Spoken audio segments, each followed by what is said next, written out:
Hello and welcome to Gargi classes. मेरा नाम है अंकित शर्मा और मैं आप सभी के लिए गार्गी क्लासेस पे RSI PSC 2021 के लिए इकोनॉमी का सिलेबस कवर कर रहा हूँ।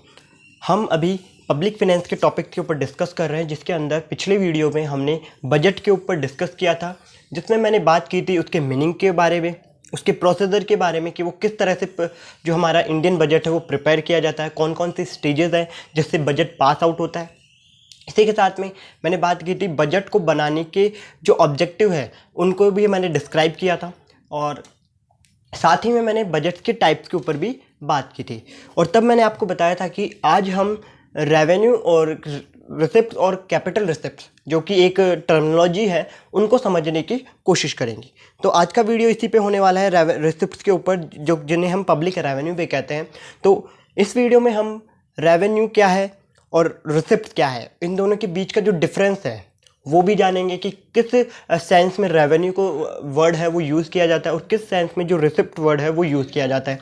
इसी के साथ में मैं इसके जो अलग अलग टर्मिनोलॉजीज़ हैं, जैसे रेवेन्यू रिसिप्ट हो गई, कैपिटल रिसिप्ट हो गई, इनके बारे में भी आज मैं आपको कंप्लीटली डिटेल इन्फॉर्मेशन देने वाला हूं। तो वीडियो को एंड तक जरूर देखें, और अगर आप हमारे चैनल पे नए हैं तो प्लीज़ चैनल को सब्सक्राइब कर ले, बेल आइकन को प्रेस कर ले, और वीडियो अगर पसंद आए तो प्लीज़ वीडियो को लाइक जरूर करें। तो पिछले वीडियो तक हमने बात की थी गवर्नमेंट बजट के टाइप्स के ऊपर, जिसमें मैंने on the basis of trends and balance in income and expenditure के बिहाफ पर आपको दो टाइप्स बताए थे बजट के, एक तो रेवेन्यू बजट और एक कैपिटल बजट। मैंने रेवेन्यू बजट को जब एक्सप्लेन किया तब मैंने आपको बताया था कि रेवेन्यू बजट में रेवेन्यू रिसिप्ट आती है और एक कैपिटल रिसिप्ट आती है। उसी तरह से मैंने बताया था कैपिटल बजट के अंदर कैपिटल रिसिप्ट और कैपिटल एक्सपेंडिचर आता है। तो आज के इस वीडियो में हम रेवेन्यू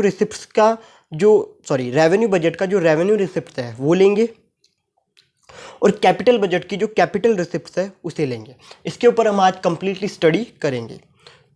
तो सबसे पहले जानते हैं कि रेवेन्यू और जो रिसिप्ट जो वर्ड्स हैं वो किस किस सेंस में यूज़ किए जाते हैं, ठीक है। तो before getting into the details of the receipt, it is necessary to understand the difference between the receipt and revenue. Receipts के बारे में पूरी डिटेलली हम डिस्कस करें उससे पहले ये जानना बहुत ज़रूरी है कि रिसिप्ट और रेवेन्यू के बीच का जो बेसिक डिफरेंस है वो क्या है। देखो, revenue belongs to the receiver, it need not to be repaid by the receiver. देखो, रेवेन्यू क्या है, वो रिसीवर से रिलेटेड होती है। ओके, मतलब ये एक तरह का वन वे ट्रांजेक्शन होता है, आप ऐसा समझ लीजिए। ये एक तरह से अगर रिसीवर को रिसीव हो गई, यहाँ पे कोई लाइबिलिटी जनरेट नहीं हो रही रिसीवर के लेके।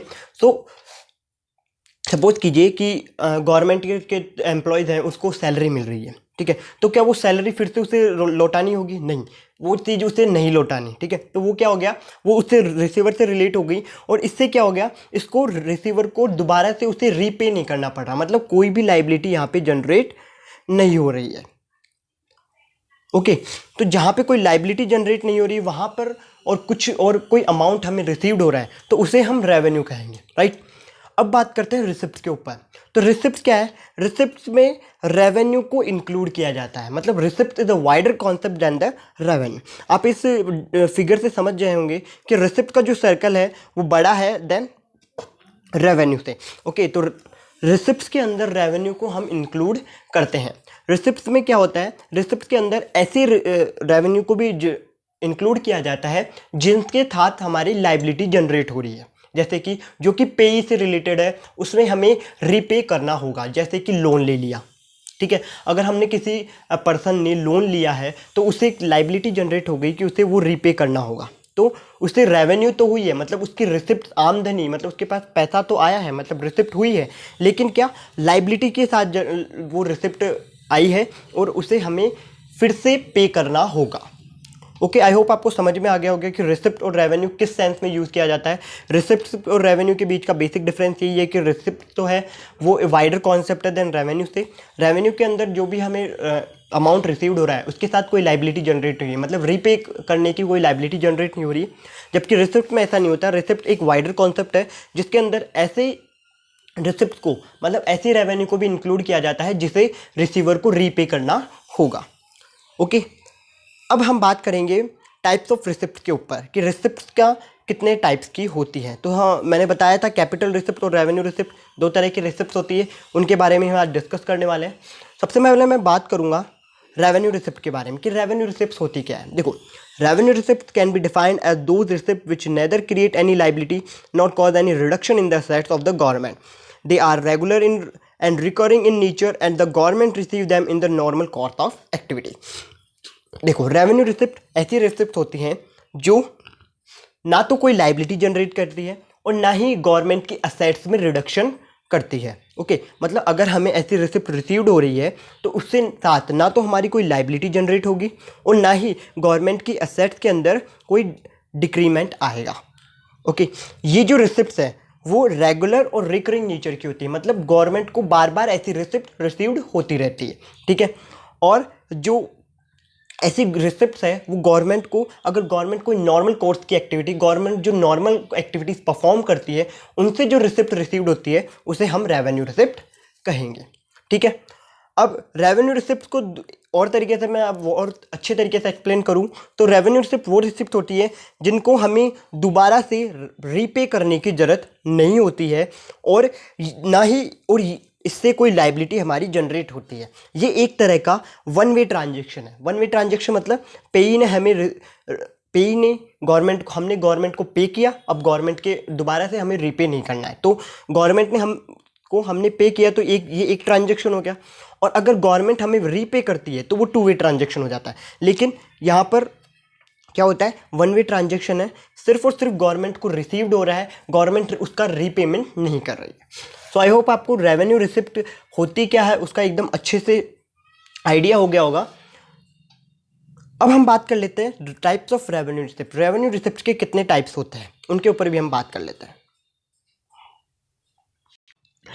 रेवेन्यू रिसिप्ट के 3 टाइप्स होते हैं, एक तो टैक्स रेवेन्यू, दूसरी हमारी होती है नॉन टैक्स रेवेन्यू और तीसरा होता है अदर नॉन टैक्स रिसिप्ट्स। ठीक है, ये इससे आप एक तरह से सोर्सेज भी बोल सकते हो। ठीक है, गवर्नमेंट के रेवेन्यू रिसिप्ट्स के अंदर इंक्लूड होने वाली जो सोर्सेज हैं वो है एक तो टैक्स, एक है नॉन टैक्स और इसी के साथ एक है अदर नॉन टैक्स। ठीक है, इनको आगे हम डिटेली पढ़ेंगे।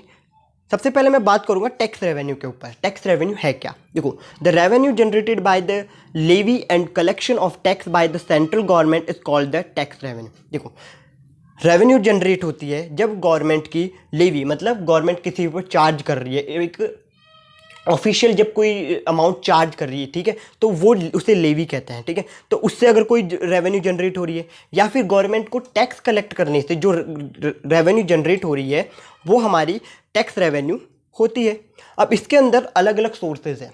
ठीक है, सब एक एक करके हम सबके बारे में बात करेंगे। सबसे पहले बात करूँ यूनियन एक्साइज ड्यूटी। इसमें क्या होता है, इसमें जो गवर्नमेंट कॉमोडिटीज़ प्रोडक्ट्स के ऊपर जो टैक्स लगाती है, टैक्स इम्पोज करती है, उससे जो रेवेन्यू कलेक्ट होती है गवर्नमेंट को, वो हमारी यूनियन एक्साइज ड्यूटी के अंदर आती है। इसके बाद में आता है कस्टम ड्यूटी। कस्टम ड्यूटी के अंदर क्या होता है, कस्टम ड्यूटी के अंदर जब गवर्नमेंट ऑफ इंडिया इम्पोर्ट या एक्सपोर्ट करती है कोई गुड्स का तो उसके ऊपर टैक्स चार्ज करती है। ठीक है, तो उस टैक्स के ऊपर जो अमाउंट गवर्नमेंट को रिसीव्ड होता है वो हमारा कस्टम ड्यूटी के अंदर इंक्लूड होता है। इसके बाद में आता है कॉर्पोरेट टैक्स। देखो, कॉर्पोरेट टैक्स क्या होता है, कॉर्पोरेट टैक्स एक तरह के चार्ज होता है कंपनी के प्रॉफिट पे। ठीक है, कोई कंपनी है, उसने प्रॉफिट अर्न किया है, ठीक है, तो उस अर्न प्रॉफिट पे जो टैक्स चार्ज होगा उसे हम कॉर्पोरेट टैक्स कहेंगे।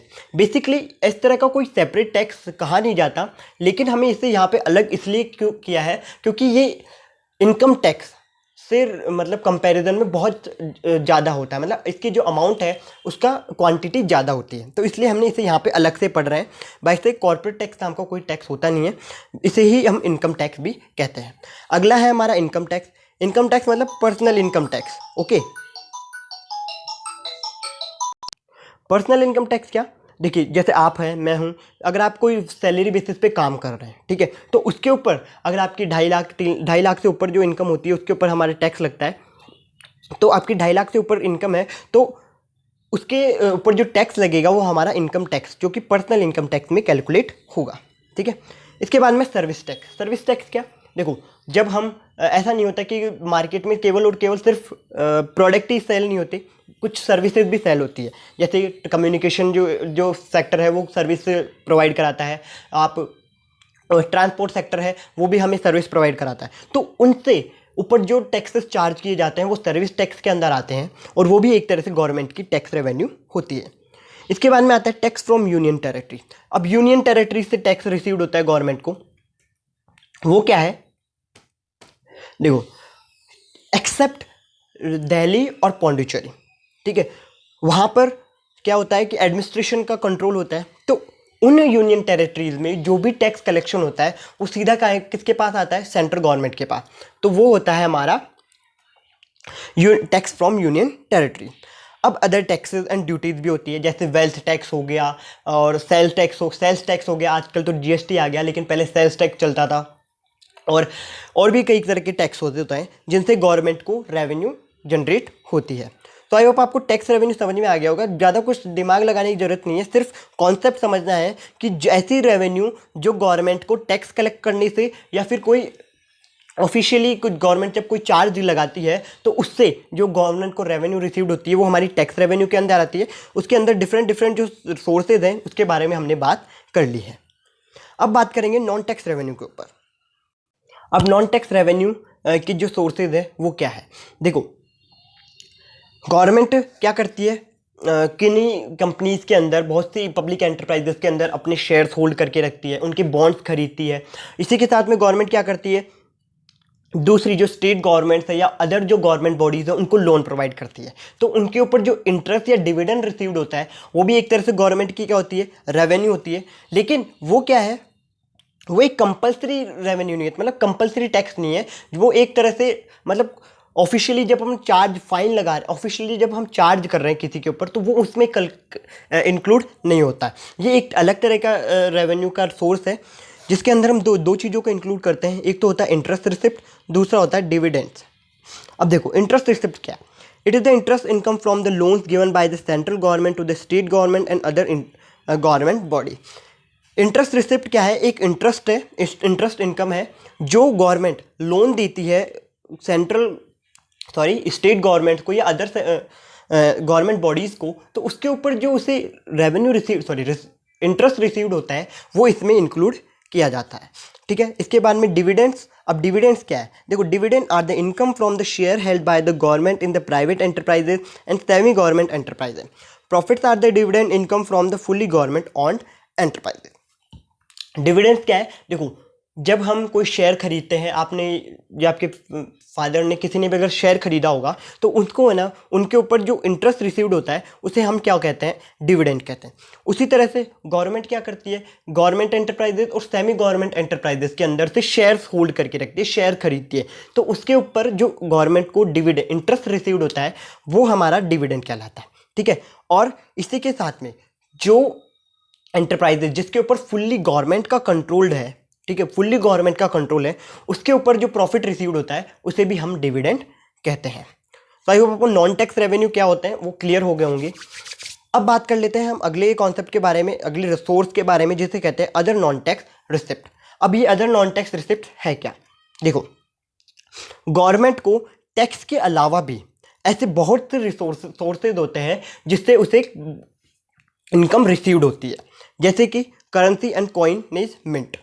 अब ये क्या, देखो, मानो कि एक 5 रुपीज़ का नोट है, ठीक है, उसे प्रोड्यूस करने में गवर्नमेंट को 0.50 पैसे का खर्चा हो रहा है, ठीक है।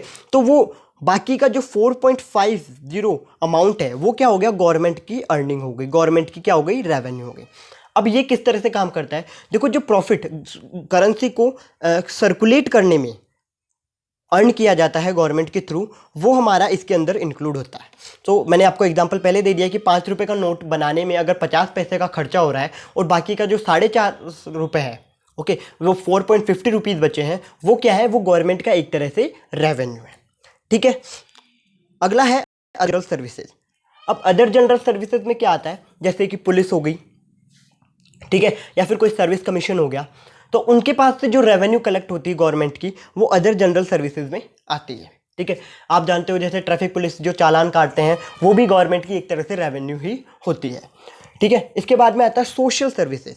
सोशल सर्विसेज जैसे कि एजुकेशन हो गया, education department, sports, culture, health, information and technology, इनसे जो गवर्नमेंट को रेवेन्यू रिसीव्ड होती है वो हमारी इसके अंदर इंक्लूड होती है। अब आप सोचेंगे कि एजुकेशन पे तो एनपीओ मतलब नॉन प्रॉफिट ऑर्गेनाइजेशन, उससे क्या रिसीव्ड होता है, या फिर हेल्थ मिनिस्ट्रीज है, सॉरी गवर्नमेंट हॉस्पिटल्स है, उसमें गवर्नमेंट को क्या रिसीव्ड होता है, क्योंकि वहाँ पर तो क्या है, गवर्नमेंट फ्री ऑफ कॉस्ट सेवा वो मतलब सर्विस दे रही है।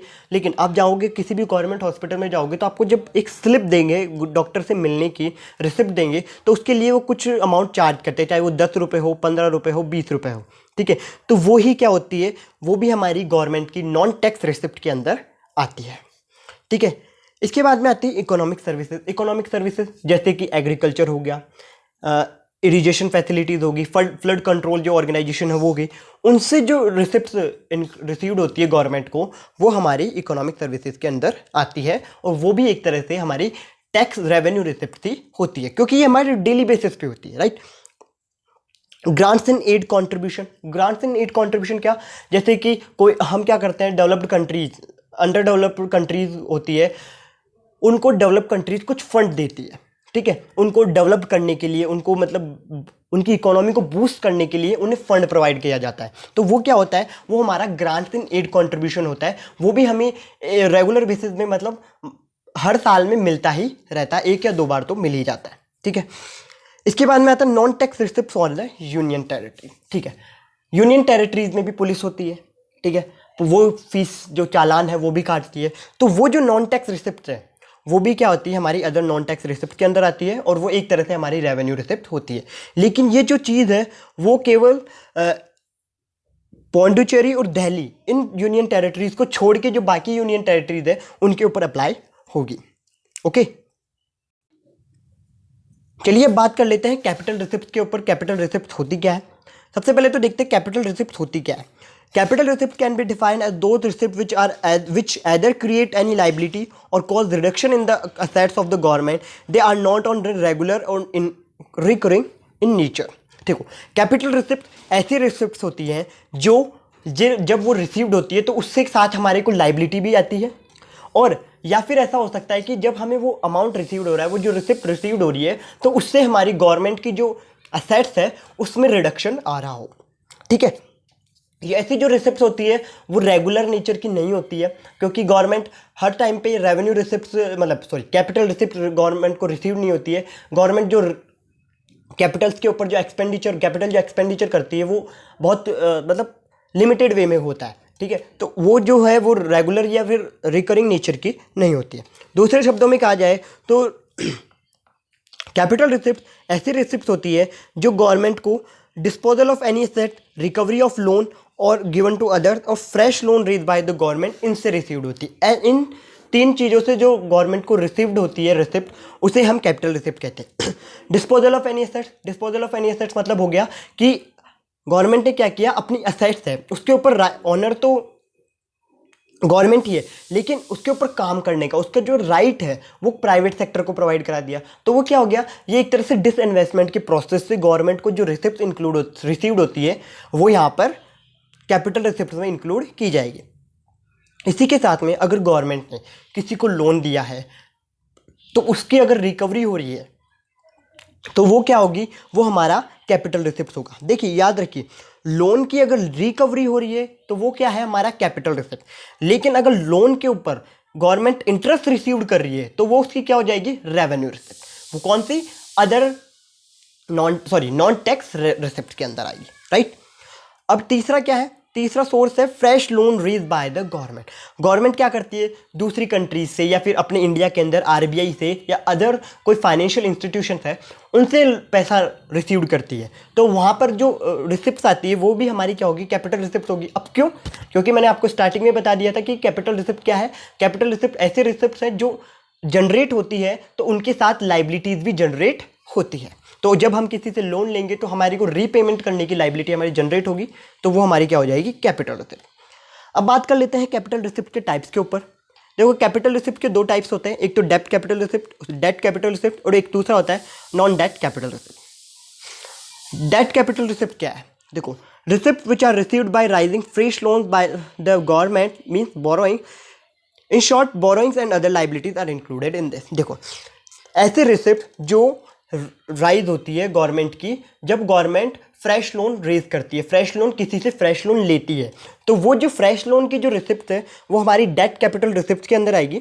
ठीक है, बेसिकली डेट कैपिटल रिसिप्ट के अंदर हम बोरोइंग्स को, मतलब कितनी भी तरह की बोरोइंग, क्या वो एक्सटर्नल बोरोइंग ले लो या इंटरनल बोरोइंग हो, वो इंक्लूड होती है। इसी के साथ में अदर लाइबिलिटी जैसे हो गया सेविंग स्कीम चलाकर कोई पैसा रिसीव कर रहे हैं, प्रोविडेंट फंड के थ्रू जो पैसा रिसीव कर रहे हैं, तो वो क्या हो जाएगी, डेट कैपिटल रिसिप्ट हो जाएगी। इसके साथ हमारी क्या होगी, लाइबिलिटी जनरेट होगी।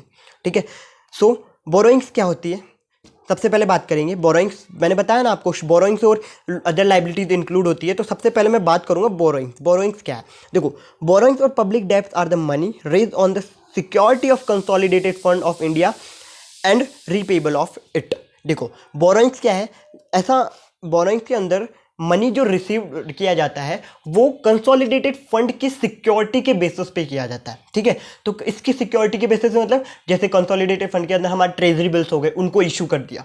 ठीक है, तो उनसे जो रिसीव्ड हो रही है इनकम वो हमारी किस में आ जाएगी, बोरोइंग्स में आ जाएगी। ठीक है, और हमें ये याद रखना है कि ये क्या हो गया, हमारा डेट कैपिटल रिसिप्ट हो गया। और इसके अंदर जो रीपेबल करने की जो जिम्मेदारी होगी वो भी किसके ऊपर होगी, कंसोलिडेटेड फंड के ब्याज पर ही वो रीपे होगा। ठीक है, अब बोरोइंग दो तरह की हो सकती है, एक तो इंटरनल बोरोइंग्स हो सकती है, दूसरी होती है एक्सटर्नल बोरोइंग। इंटरनल बोरोइंग्स क्या है, देखो, with in the boundary of a country जो लोन रिसीव किए जाते हैं गवर्नमेंट के थ्रू, वो होती है हमारे इंटरनल बोरोइंग। तो money borrowed within the country from various sources and instrument are called the internal borrowing. अब इनमें कौन कौन इंक्लूड होता है, ठीक है, जैसे मार्केट लोन्स। मार्केट लोन्स क्या होते हैं, देखो, गवर्नमेंट क्या करती है, मार्केट लोन से थ्रू पैसा उठाती है। कैसे, बॉन्ड इशू किया। ठीक है, गवर्नमेंट ने क्या किया, बॉन्ड इश्यू किया, पब्लिक इंस्टीट्यूशन किया, कोई फाइनेंशियल इंस्टीट्यूशन है उनको, और उनके थ्रू पैसा रिसीव कर लिया। बेसिकली ये जो बॉन्ड्स है, मार्केट लोन के अंदर जो बॉन्ड्स होते हैं जो इशू किए जाते हैं, उनके मैच्योरिटी पीरियड जो टाइम है, तो टाइम पीरियड है वो 12 मंथ का होता है या फिर उससे ज़्यादा भी हो सकता है। ठीक है, ये क्या है, ये इंटरेस्ट बियरिंग बॉन्ड्स होते हैं, मतलब इनके ऊपर इंटरेस्ट पे किया जाता है। मतलब ये हैवी डिस्काउंट के ऊपर ये इशू ना करके इनके ऊपर जो गवर्नमेंट है वो इंटरेस्ट पे करती है। ठीक है, अब अगला आता है treasury bills issued to RBI. Treasury bills क्या होते हैं, गवर्नमेंट क्या करती है, शॉर्ट टर्म नेचर के होते हैं ये। शॉर्ट टर्म के लिए गवर्नमेंट क्या करती है, ट्रेजरी बिल इशू करती है आरबीआई को और उसके बिहाफ पर पैसा उठा लेती है। ठीक है, अब ये जो ट्रेजरी बिल्स होते हैं वो क्या होते हैं, नॉन इंटरेस्ट बियरिंग, मतलब जीरो इंटरेस्ट और जीरो कूपन बॉन्ड्स होते हैं। ठीक है, अब ये जीरो कूपन बॉन्ड क्या है, जीरो कूपन बॉन्ड क्या होता है कि जैसे सपोज कीजिए एक बॉन्ड है वो 1000 रुपीज़ का है, तो उसे क्या करेंगे, हैवी डिस्काउंट के ऊपर इशू किया जाएगा। हैवी डिस्काउंट जैसे समझ लिए उसे कर दिया गया 500 रुपीज़ के अंदर इशू, तो एक 50% डिस्काउंट, वो एक हैवी डिस्काउंट हो गया। लेकिन जब उसका मैच्योरिटी डेट आएगी तब वो रिडीम होगा, तब क्या होगा, वो 1000 रुपीज़ के ऊपर ही रिडीम होगा। ठीक है, तो इस तरह से गवर्नमेंट क्या करती है, बोरोइंग्स लेती है। इसके बाद में अदर इंटरनल डेब्ट्स आते हैं, जैसे कि फंडेड सिक्योरिटीज़ हो गई। फंडेड सिक्योरिटीज़ क्या होती है, ये एक तरह का शॉर्ट टर्म ट्रेजरी बिल्स होते हैं। जब शॉर्ट टर्म ट्रेजरी बिल्स को हम मार्केट लोन में कन्वर्ट कर दिया। मार्केट लोन में कन्वर्ट करना मतलब कि उसके ऊपर जब हम इंटरेस्ट पे करने लग जाएंगे, राइट, इंटरेस्ट पे करने जाएंगे तो वो मार्केट लोन की तरह काम करेगा। तो जब ये प्रोसेस हम करते हैं तो उसे फंडेड सिक्योरिटी कहते हैं। अब ये क्यों किया गया, गवर्नमेंट को और ज़्यादा टाइम मिल जाए ताकि वो उसका रीपेमेंट अच्छे से कर सके। ठीक है, गवर्नमेंट के पास अगर पैसा नहीं है तो वो इस जो ट्रेजरी बिल्स हैं उन्हें कन्वर्ट कर देगी किनके अंदर, मार्केट लोन के बॉन्ड्स के अंदर। ठीक है, जिनके ऊपर हम इंटरेस्ट पे करते हैं, राइट। इसके बाद में आता है other special securities issued by the RBI. अब आरबीआई कुछ और इस सिक्योरिटीज इशू कर दिया, जैसे ऑयल बॉन्ड्स आरबीआई ने इशू कर दिए या फर्टिलाइजर बॉन्ड इशू कर दिए, तो उसके थ्रू भी गवर्नमेंट क्या करती है, पैसा रिसीव कर लेती है। ठीक है, इसके बाद में way and means advances. Way and means advances मतलब होता है कि ये एक तरह से गवर्नमेंट को ओवरड्राफ्ट फैसिलिटी होती है जो आरबीआई देता है। आरबीआई क्या है, गवर्नमेंट का बैंक आरबीआई होता है। तो गवर्नमेंट के बिहाफ पर आरबीआई पेमेंट भी करता है और पेमेंट रिसीव भी करता है। बाय चांस सपोज कीजिए गवर्नमेंट के बिहाफ पर आरबीआई किसी को पेमेंट करना है और वो जो अमाउंट है वो डेफिशिएंसी आ गई, ठीक है, अमाउंट की में कमी रह गई, तो आरबीआई क्या करेगा, उसे वे एंड मीन्स एडवांस देगा, उसका मतलब एक ओवरड्राफ्ट फैसिलिटी देगा, जिसके बिहाफ पर क्या होगा कि वो पेमेंट तो वो कंप्लीट पूरा उसके जो करना था वो कर देगा, अब जो एक्सेस अमाउंट है उसके ऊपर वो गवर्नमेंट से इंटरेस्ट रिसीव्ड करेगा। तो ये हो गया एक तरह से वे एंड मींस एडवांस है, जिसे हम ओवरड्राफ्ट फैसिलिटी कहते हैं, जो कि करंट अकाउंट होल्डर को दी जाती है कमर्शियल बैंक के थ्रू। इसके बाद में आता है security against small saving. Small saving schemes चला रखी है गवर्नमेंट ने, ठीक है, तो उसके भी अंदर गवर्नमेंट क्या करती है, पैसा रिसीव कर लेती है, तो वो भी इसमें आता है। कंपोजिशन बॉन्ड्स, कंपोजिशन बॉन्ड्स क्या होता है? कंपोजिशन बॉन्ड्स ऐसे बॉन्ड्स होते हैं जो उन लोगों के लिए गवर्नमेंट इशू करती है जो अगर जो कोई पॉलिसी को हटाने से जो लोग अफेक्ट हुए हैं उनके लिए ये बॉन्ड इशू किए जाते हैं। जैसे सपोज के लिए जमींदारी सिस्टम था, पहले जमींदारी सिस्टम था, ठीक है, तो अब जमींदारी इस सिस्टम को अबॉलिश कर दिया गया, उसे पूरी तरह से ख़त्म कर दिया गया, तो उससे बहुत से जमींदार हैं वो अफेक्ट हुए, वो उनकी जो फाइनेंशियल जो कंडीशन है वो अफेक्ट हुई है। तो उसके लिए क्या करती है गवर्नमेंट, क्या करती है, उनको बॉन्ड इशू कर देती है। लॉन्ग टर्म, एक तरह से ये लॉन्ग टर्म के लिए होता है, बहुत लंबे समय के लिए बॉन्ड्स इशू किए जाते हैं ये, ठीक है। इसके बाद में आता है non negotiable and non interest bearing securities issue to international financial institution. अब गवर्नमेंट क्या कर रही है, इंटरनेशनल फाइनेंशियल इंस्टीट्यूट्स हैं उनको नॉन निगोटिएबल और नॉन इंटरेस्ट बियरिंग जो बॉन्ड्स है वो इशू करके पैसा उठा रही है। अब नॉन निगोटिएबल बॉन्ड्स क्या होता है, देखो नॉन निगोटिएबल बॉन्ड्स ऐसे बॉन्ड्स होते हैं जिनको जो फाइनेंशियल इंस्टीट्यूशन है वो थर्ड पार्टी को सेल आउट नहीं कर सकते, ठीक है। मतलब अगर देखो गवर्नमेंट ने किसी इंटरनेशनल इंस्टीट्यूट को बॉन्ड्स दिए हैं और वो नॉन निगोटिएबल है, ठीक है, तो उसमें क्या होगा, उसमें गवर्नमेंट जो वो फाइनेंशियल इंस्टीट्यूट है वो उन्हें आगे थर्ड किसी और पार्टी को नहीं सेल कर सकता, वो सिर्फ और सिर्फ उसे उन्हीं हमारे इंडियन गवर्नमेंट को ही उसे सेल करने होंगे after the end of maturity period, ठीक है। तो ये हो गई हमारी इंटरनल बोरोइंग। अब बात करेंगे एक्सटर्नल बोरोइंग के ऊपर। एक्सटर्नल बोरोइंग्स क्या है, देखो जब हमारी गवर्नमेंट आउटसाइड द कंट्री, मतलब कंट्री से बाहर से जब कोई लोन रिसीव करती है तो वो हमारा एक्सटर्नल बोरोइंग कहलाता है। Money borrowed from outside the country from various sources and instrument is called external borrowing. इनको दो फॉर्म में क्लासिफाई किया गया है, मल्टीलेटरल लोन्स और बायलैटरल लोन, ठीक है। अब मल्टीलेटरल लोन्स क्या है, मल्टीलेटरल लोन्स ये these are the loans received from the multilateral agency, जैसे IMF हो गया, वर्ल्ड बैंक हो गया, उनसे अगर गवर्नमेंट अगर अमाउंट रिसीव करिए, मनी रिसीव करिए तो वो मल्टीलेटरल लोन्स आएगा, ठीक है। ये जो अमाउंट है वो उसको रिसीव करने के लिए, मतलब उसको बोरो करने के लिए गवर्नमेंट को कोई भी सिक्योरिटी नहीं देनी पड़ती, ठीक है। अगर सिक्योरिटी देनी पड़ जाती तो वो नॉन निगोटिएबल और नॉन इंटरेस्ट वाले सोर्स में आ जाता, लेकिन ये अलग है क्योंकि इसमें यहाँ पर गवर्नमेंट को कोई भी सिक्योरिटीज एज ए मॉर्टगेज गिरवी नहीं रखनी होती है, सिर्फ और सिर्फ वहाँ पे एक म्यूचुअल अंडरस्टैंडिंग, ठीक है, एक ट्रस्ट के बिहाफ पर लोन रिसीव किया जाता है। दूसरा होता है बायलैटरल लोन। बायलैटरल लोन क्या है, अब गवर्नमेंट क्या कर रही है, किसी अनदर कंट्री की गवर्नमेंट डायरेक्ट गवर्नमेंट से ही पैसा रिसीव कर रही है, उन दूसरी कंट्री की गवर्नमेंट बॉडी से जब पैसा रिसीव करती है तो वो कहलाता है हमारा बायलैटरल लोन। जैसे कि यहाँ पे लिखा भी है मैंने, these are the loan raise from the foreign government and foreign government bodies directly, okay. Other liabilities, ठीक है, नॉन डेट कैपिटल रिसिप्ट का एक और पार्ट अदर लाइबिलिटीज। इसमें क्या होता है, देखो सबसे पहले तो मैं बता दूं लाइबिलिटीज क्या होती है। देखो लाइबिलिटीज मतलब होता है कि रिस्पॉन्सिबल टू पे मनी, एक रिस्पॉन्सिबिलिटी कि आपको मनी पे करनी होगी। देखो इसमें क्या होता है, ये अलग से क्यों अदर लाइबिलिटीज के कॉलम क्यों बनाया गया, ये फिर अदर ऐसे अलग सोर्स क्यों बताया गया, क्योंकि इसके अंदर जो रीपेमेंट की जो बेसिस होता है ये कंसोलिडेटेड फंड के बिहाफ पर ये अमाउंट नहीं बोरो किया जाता, ठीक है। ये क्या होता है, पब्लिक अकाउंट्स ऑफ इंडिया के बिहाफ पर ये लोन रिसीव किया जाता है। मतलब आप समझ गए होंगे कि पब्लिक अकाउंट्स ऑफ इंडिया के अंदर क्या होते हैं कि बहुत गवर्नमेंट की द्वारा चलाई गई बहुत सी ऐसी स्कीम्स होती है जिसके अंदर हमारी जो इंडियन पब्लिक है वो पैसा जमा कराती है, ठीक है। तो वो जो पैसा है वो पब्लिक अकाउंट ऑफ इंडिया के अंदर जाता है, ठीक है। तो उसके जो पैसा गवर्नमेंट यूज़ करती है, ठीक है, तो जब गवर्नमेंट उनका पैसा यूज़ कर रही है तो अब क्या गवर्नमेंट की लाइबिलिटी जनरेट हो गई कि जब इंडियन जब उससे पैसे को दोबारा मांगेंगे तो उन्हें देना पड़ेगा, ठीक है। तो इस वजह से ये से अलग सोर्स बनाया गया, क्योंकि यहाँ पर बेसिक जो डिफरेंस है वो क्या है कि कंसोलिडेटेड फंड के बिहाफ पर कोई भी लोन नहीं लिया जा रहा है। यहाँ पे पब्लिक अकाउंट्स ऑफ इंडिया उसके बिहाफ पर लोन लिया जा रहा है। ठीक है, इसके अंदर 3 चीज़ें हम इंक्लूड करते हैं, एक तो स्मॉल सेविंग स्कीम, दूसरा होता है प्रोविडेंट फंड और एक अदर अकाउंट। आप इन सभी से जानते हैं कि कोई स्मॉल सेविंग, जो पोस्ट ऑफिस बैंक्स है वो बहुत सारी सेविंग स्कीम्स लाते रहते हैं इंडियन पीपल्स के लिए, तो उसके अंदर जो पैसा जमा होता है वो पब्लिक अकाउंट ऑफ इंडिया के अंदर जाता है, तो उसका जब पैसा यूज़ किया जाता है वो भी गवर्नमेंट का एक तो डेब्ट कैपिटल रिसिप्ट्स का ही एक पार्ट होता है। एक होता है प्रोविडेंट फंड, गवर्नमेंट जो इंस्टीट्यूशंस है जहाँ पर कोई काम कर रहा है या सेमी गवर्नमेंट इंस्टीट्यूशन है, तो वहाँ पर प्रोविडेंट फंड बनाया जाता है, जो एम्प्लॉयज़ काम करते हैं उनके ऊपर बनता है, तो उसके ऊपर जो इंटरेस्ट पे किया जाता है वो भी गवर्नमेंट की लाइबिलिटी होती है, क्योंकि वो पैसा उठा के गवर्नमेंट क्या करेगी, अपने इंफ्रास्ट्रक्चर डेवलपमेंट या सोशल इकोनॉमिक एक्टिविटीज़ में यूज़ करेगी। ठीक है, अब ऐसी एक्टिविटीज़ में यूज़ करने से गवर्नमेंट को होगी इनकम, और वो जो इंटरेस्ट है वो उसे पे करती है।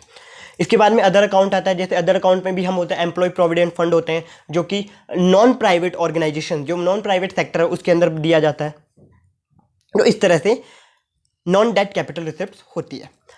इसके बाद में आती है डेट कैपिटल रिसिप्ट्स होती है। अब आती है non debt capital receipt. Non debt capital receipt क्या है? ऐसी कैपिटल रिसिप्ट जिनकी वजह से गवर्नमेंट की असेट्स में रिडक्शन हो रहा है लेकिन कोई लाइबिलिटी जनरेट नहीं हो रही। ठीक है, amount received by the government from disposal of its assets and recovery of loan given to other are included in this. ठीक है, अब गवर्नमेंट डिसइन्वेस्टमेंट का प्रोसेस कर रही है। ठीक है, गवर्नमेंट के रिलायंस के अंदर बहुत सारे शेयर्स हैं, उन्होंने क्या किया, पैसा चाहिए था तो उन्होंने क्या किया कि गवर्नमेंट रिलायंस के जो शेयर्स है वो बेचना चाहती है। ठीक है, बेचना चाहती है तो वो क्या हो गया, एक डिसइन्वेस्टमेंट का प्रोसेस हो गया। ठीक है, इसी के साथ में गवर्नमेंट ने किसी को लोन दिया है। अब जब तक वो लोन दे रखा था तो एक तरह से इन्वेस्टमेंट हो गया। ठीक है, इन्वेस्टमेंट कैसे कि अब उसके ऊपर पर्टिकुलरली इंटरेस्ट रिसीव्ड होता, अब क्या हो रहा है, उसको रिकवरी कर रही है, तो वो एक तरह एक ह्यूज अमाउंट आया, बड़ा अमाउंट आएगा, लेकिन वो एक साथ रिसीव्ड होगा तो वो कैपिटल रिसिप्ट में आ जाएगा।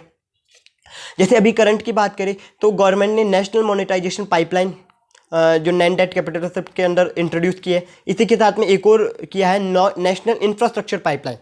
जो नेशनल मोनेटाइजेशन पाइपलाइन है उसका जो टारगेट है वो 6 लाख करोड़ का है, और इसी के साथ जो नेशनल इंफ्रास्ट्रक्चर पाइपलाइन है उसका टारगेट है 100 लाख करोड़ रुपीज़ का। ठीक है, इसके अंदर गवर्नमेंट क्या करती है, गवर्नमेंट देखो नॉन डेट कैपिटल रिसिप्ट के अंदर गवर्नमेंट की कोई लाइबिलिटी जनरेट नहीं हो रही। इसमें गवर्नमेंट जैसे कोई प्रोजेक्ट है वो बंद पड़ा हुआ है तो गवर्नमेंट क्या करेगी, किसी प्राइवेट सेक्टर को लेगी, बोलेगी आप इस पे काम करो, आप हमें बस इतना अमाउंट दे दो। तो क्या गवर्नमेंट उसे वो प्रॉपर्टी बेच रही है? नहीं, गवर्नमेंट उसे प्रॉपर्टी नहीं बेच रही, बस राइट्स दे रही है कि आप उसे यूज़ करो। ठीक है, उसे यूज़ करो, पैसा कमाओ।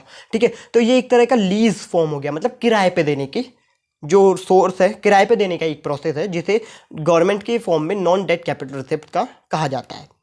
ठीक है, सो आई होप मैंने आपको अच्छे से समझा दिया है कि रिसिप्ट्स होती क्या है, कैपिटल रिसिप्ट क्या है, रेवेन्यू रिसिप्ट क्या है, और आई होप आप भी समझ गए होंगे। अगर फिर भी कोई डाउट रह गया हो तो वो आप प्लीज़ मुझे कमेंट सेक्शन में ज़रूर बताएं, और thank you so much for watching our videos.